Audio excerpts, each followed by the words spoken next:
Ni wabone.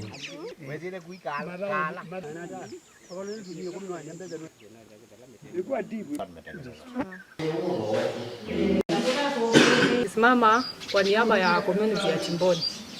Bwana Gavana, sisi Mungu ametubariki watu wa Chimboni na mawe. Na huwa tuko na bidii ya kushimba mawe. Kuna wakati tulikuwa tunashimba hayo mawe, ilikuwa inatusaidia sana.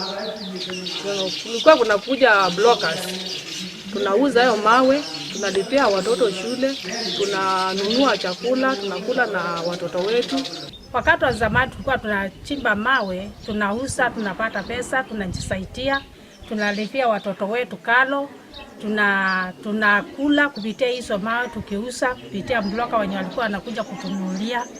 Na hata watoto wetu walikuwa wanasoma vizuri bila kufukuzwa shuleni kwa sababu ya karo. Tangu mawe yasimamishwe na mbroka sikatazwe kuingia, tumekuwa na shida nyingi sana kwa ajili ya kwa mawe imesimama na hakuna mahali pengine ambapo tunaweza kupata pesa ambazo zinaweza kutusaidia.